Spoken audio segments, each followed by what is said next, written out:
If you were to rank the 5 roles from easiest to hardest in terms of difficulty, the hardest one would most likely be jungle. Since the dawn of time, the jungle role, despite being the only one with a PvE neutral game, has had a reputation for being pretty beginner unfriendly. I mean, League of Legends is already a very hard game to pick up to begin with, but there's no guide or in-game tutorial that teaches you how to jungle, you just have to figure it out yourself. The jungle has also been the target of the most amount of changes out of any role in the game. Elemental dragons, plants, jungle camp, and item changes to name a few, but while those features definitely made it a lot more interesting, it still wasn't solving the issue of getting people to try out the role. So they kept on going by vastly improving the overall survivability of junglers through the smite changes. Instead of giving a buff based on what can't be smited, it instead healed you for a large portion of health if you smite a jungle monster. That way, it removes a lot of the need for the player to optimize their clearing through kiting camps and whatnot, as back then, junglers would be pretty low after their first clear, so that made them easy targets for invading and whatnot. Additionally, they tried to implement ways to make the jungle more accessible through existing champion pools, more specifically to tackle the problem with autofill, you know, the whole thing where whichever team gets autofill jungle kinda insta-loses, that thing. And the way they've been doing that is to allow a lot of different champions into the jungle. So for the better part of seasons 10 and 11, Riot has been giving a bunch of random buffs to each class in the hopes that people who at least have some modicum of knowledge on that champion can put them in the jungle. For instance, patch 10.5 and 11.8 oversaw Darius receiving some power boosts to give him some viability in the jungle, extremely high bleed damage against monsters, and the ability for his Q to get the healing just like if he struck a champion. In those same patches, Mordekaiser and Garen both got jungle buffs too, so they were trying to get some juggernauts into the mix. We also saw some mages and skirmishers get thrown in there as well, Diana, Talia, and Rumble, since those were also pretty lacking in the jungle due to their natural early game weaknesses. The jungle roster at the time had an abundance of tanks, divers, and bolt slayer subclasses in light of their strong ganking, good mobility, high self-sustainability, or some combination of the three. So it made sense for juggernauts and mages to have a bit of leeway getting in there. But one change that's been confusing to a lot of people was that a number of assassins, namely physical damage dealers, were added to the mix as well. When you clicked on this video, you no doubt noticed the thumbnail featuring Qiyana, Zed, and Talon, the 3 mid lane attack damage assassins. Alongside the overall systems changes like the smite healing I mentioned before, each of these 3 were given a buff that would initially appear to be nothing but quality of life adjustments, but they do just enough to allow them to hold a competitive first clear time. Talon received a 50% damage bonus to monsters on Rake, Qiyana's Edge of Ixtal does 25% bonus damage, and Zed's Contempt for the Weak deals double damage to monsters. What allows a champion to be viable in the jungle isn't if they're able to gank or if they have good mobility, it's if they can accomplish a first clear at a reasonable pace. That is the only condition required. Anything else is welcome but largely supplemental. Karthus is the most prominent example. His ganking is below average and his mobility is non-existent, but he does have very good clear speed thanks to Lay Waste being effectively an AoE basic attack and Defile packing on more damage. That's what they were aiming to do with those 3 assassins. Zed, Talon, and Qiyana were the only 3 physical damage assassins who can go in the mid lane because they had one thing in common: projectile wave clear. Usually they prefer to be running around the map executing targets left and right if they could, but obviously to do that they need items, and to get items they need gold, of which they can acquire from minions. Other AD assassins like Kha'Zix, Rengar, and Kayn are fielded in the jungle because of their poor neutral game. They have either bad wave clear or primarily melee wave clear, so it's not unusual for us to see the likes of Zed running around the jungle. The question now is why? Why does Riot want to add more assassins to the jungle when we already have a lot of them to begin with? Talon, Zed, and Qiyana haven't just been allowed to go into the jungle, they've been tearing through it for lack of a better word. As of writing the script, it's currently October 18th, 2021, so we're still in patch 11.20, and I believe roughly around mid-August is when they got in. Only a month in, and those 3 champions have collectively taken over 20% pick rate. Talon is being used as frequently as Kha'Zix, one of the most popular junglers of all time. They've made quite an impression, let's just say that, and people aren't too happy about it. Combine this with Goredrinker and we've had to deal with the unpleasantries of hyper-mobile assassins who could decimate not just mid lane, but top and bot lane all at the same time while maintaining their current strength. It might be easy to attribute their transition from mid to jungle as just Goredrinker being broken or the jungler status being too overtuned. And while they definitely contribute, I think there's a lot of fundamental components at play here. What is the main reason champions become junglers? It's usually because they have a poor laning phase, right? They either struggle with lane control or against certain matchups, alongside having a kit that incentivizes PvP instead of farming. The jungle is the best place for assassins to be because they don't have to deal with a lane opponent. Kha'Zix is a very powerful assassin and duelist in his own right, but he relies on isolation for most of his pressure, which is naturally inaccessible in lane as being next to minions count as not being isolated. Rengar is also a tough kitty, but his wave clear is kind of bad unless he maxes Battle Roar, and he can't liberally use brushes for his passive since there's only a set number in lane. The assassin class as a whole is not really designed for laning phase. Being assassins, they're not meant to stand in front of their target and declare head-on single combat, right? They're supposed to be hidden. Even for assassins that can be played in the laning phase like Katarina, she prefers to roam bot or top and get a triple kill that way instead of solo killing her opponent.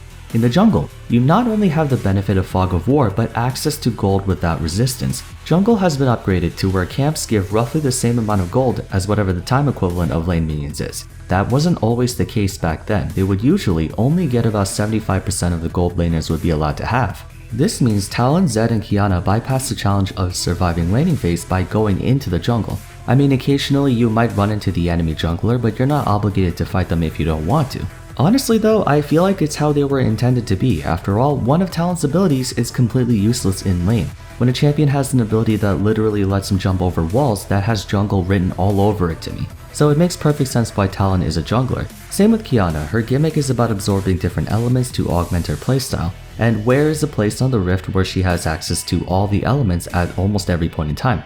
The jungle. Zed is kind of, I guess he's a weird case. He doesn't really belong in the jungle, and his laning phase is definitely a lot better than Qiyana or Talon's, but at the same time he does share their motivations for being in the jungle anyway. Moreover, as a class, assassins possess the best advantage out of any class in the game, meaning they're at their best when striking first, as they prefer to attack from out of sight instead of out in the open. As I brought up already, the jungle is the perfect place for them to be in, since barring vision control they're always hidden. They can strike anywhere on the map and at any angle. Ganking inherently puts you in an advantaged state because your opponent is forced to retreat or at least buy time if help is on the way. Assassins are burst oriented. If they get a good strike, they can wipe out their target in a matter of seconds, so even if the enemy jungler were to counter gank, they might not make it in time. Furthermore, if your laners can supply any form of crowd control or gank setup, that makes your job all the more easy to pull off. The only thing you need is a Morgana binding or Pantheon stun and you get a clean kill. Mind you, assassins are fully capable of solo killing their opponents in laning phase. I doubt Katarina or Talon have any problem with 1v1s even early on. But the conditions won't always be in your favor if you count the minion waves or your health bars. It's also much easier to see their attacks coming than if they were to appear from the brush. Comparatively speaking, being the jungler is infinitely more ideal than being a laner because you skip all the small details and get straight to killing anything that moves. Their danger is amplified even further by the fact that no one has ever faced them as the jungler before. Another contributing reason why they've been played in the jungle in such high quantities is because they're new. It takes several months for players to adapt to changes in champion pool and matchups, meaning no one knows how to beat them yet.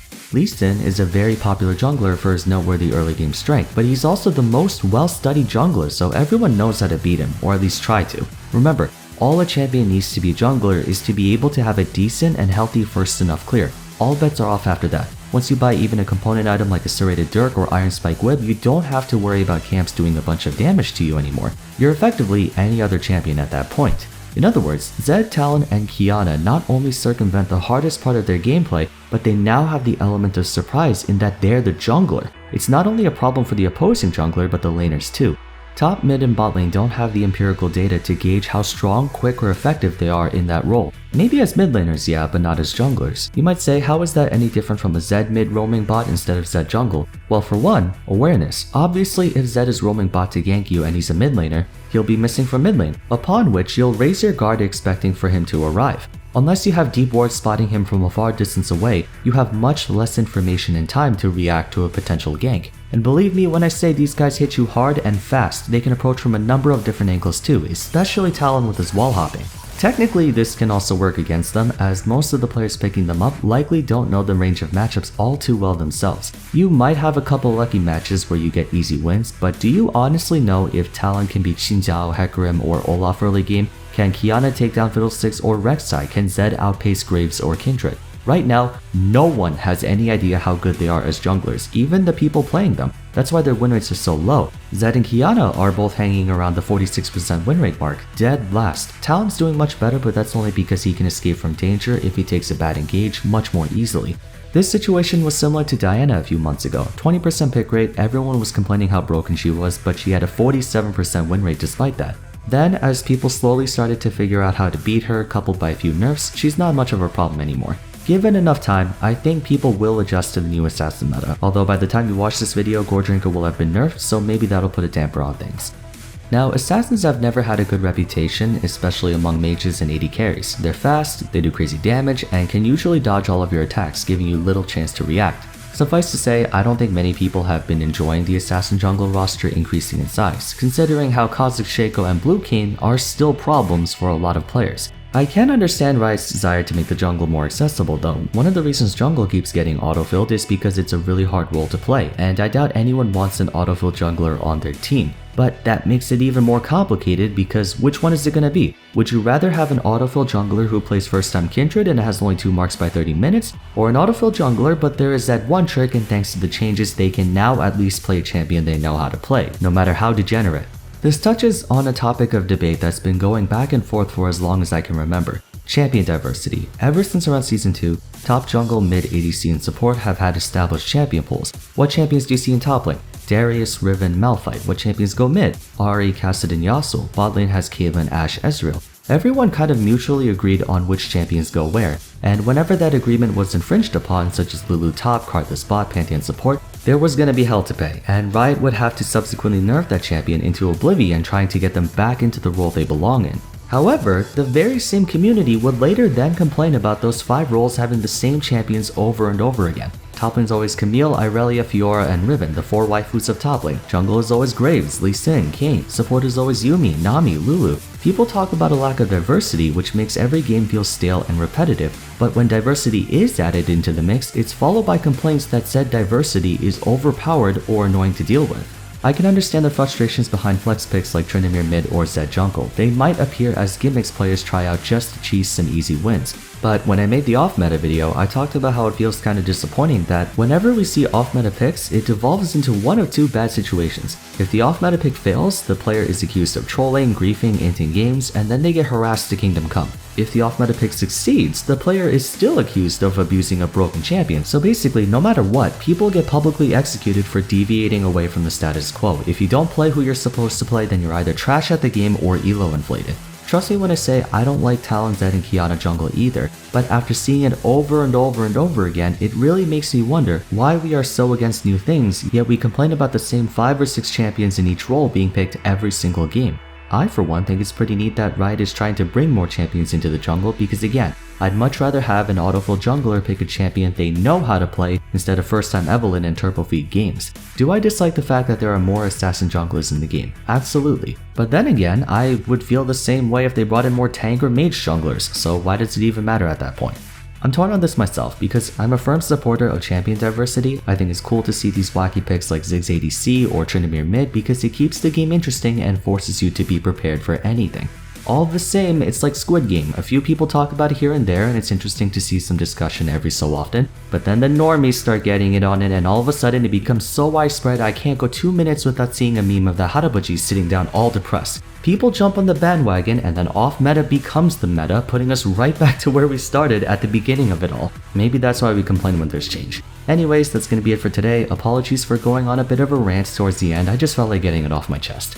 Let me know what you think about Zed, Talon, and Qiyana in the jungle, and by extension, the option for champions to flex into other lanes, Tryndamere mid, Karthus bot, Graves top, so on and so forth. I'm actually curious as to how many people are for or against this.